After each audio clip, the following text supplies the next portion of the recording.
wabarakatuh. Halo teman-teman semuanya, saya Sabila Ramadhani Lubis. Saya Sudiwa Wijaya Kusuma.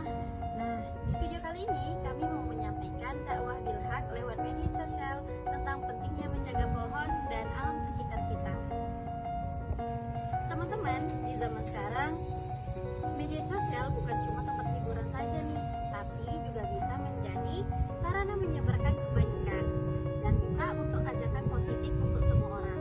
Karena itu, melalui video ini kami ingin mengajak teman-teman agar lebih peduli terhadap alam. Coba nih bayangin, kalau kita di dunia ini nggak ada pohon, maka udara pasti bakal panas, lingkungan jadi gersang, dan kita juga bakal susah mendapatkan udara yang bersih. Makanya itu teman-teman, pohon itu penting banget buat kehidupan manusia. Selain bikin lingkungan jadi sejuk, pohon juga menghasilkan oksigen, menyerap polusi udara, dan membantu mencegah banjir serta longsor. Dalam Islam sendiri, menjaga lingkungan termasuk perbuatan yang baik loh teman-teman, dan bentuk rasa syukur kita kepada Allah Subhanahu wa taala atas ciptaannya. Rasulullah SAW juga mengajarkan kita kalau menanam pohon menjadi bernilai pahala dan bisa menjadi amal jariah. Sebagaimana Allah Subhanahu wa taala berfirman dalam Quran surah Al-A'raf ayat 56 yang artinya, dan janganlah kamu membuat kerusakan di muka bumi ini setelah Allah memperbaikinya. Teman-teman, dari ayat ini kita dapat belajar bahwa manusia memiliki tanggung jawab untuk menjaga bumi dan tidak merusak alam sekitar. Selain itu teman-teman, tema ini juga berkaitan dengan iptek atau ilmu pengetahuan dan teknologi.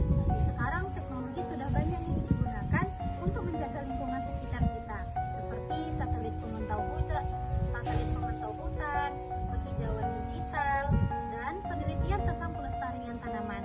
Tetapi sayangnya masih banyak nih orang-orang yang menebang hutan secara sembarangan untuk keuntungan pribadi mereka.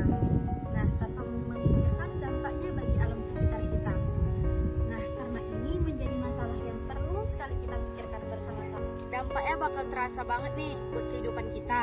Contohnya, udara menjadi semakin panas, banjir sering terjadi, longsor, bahkan habitat hewan juga bisa ikut rusak.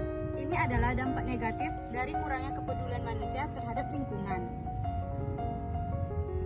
Padahal sebenarnya teknologi dan media sosial bisa dipakai untuk hal-hal positif. Misalnya membuat konten edukasi lingkungan, kampanye menanam pohon, dan mengajak masyarakat menjaga alam. Jadi, di sini kita bisa melihat analisis kritisnya, yaitu teknologi bisa membawa dampak positif maupun negatif, tergantung bagaimana manusia menggunakannya. Kalau digunakan dengan baik, teknologi bisa membantu melestarikan alam.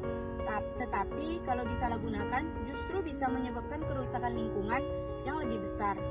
Kalau pohon dijaga dan dilestarikan, manfaatnya juga banyak banget loh. Udara menjadi lebih bersih, lingkungan terasa sejuk, polusi berkurang. Kalau pohon dijaga dan dilestarikan, manfaatnya juga banyak banget loh. Udara menjadi lebih bersih, lingkungan terasa sejuk, polusi berkurang, dan bumi menjadi lebih sehat untuk ditinggalkan. Itu merupakan dampak positif dari menjaga alam. Karena itu, sebagai generasi muda, kita harus mulai peduli dari hal-hal yang kecil dulu.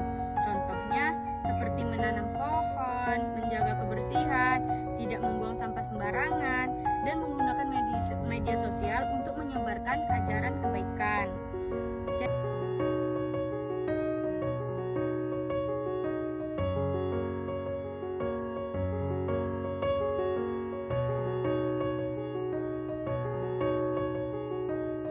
Yuk teman-teman, mulai sekarang kita jaga bumi kita bersama dan gunakan media sosial untuk menyebarkan hal-hal positif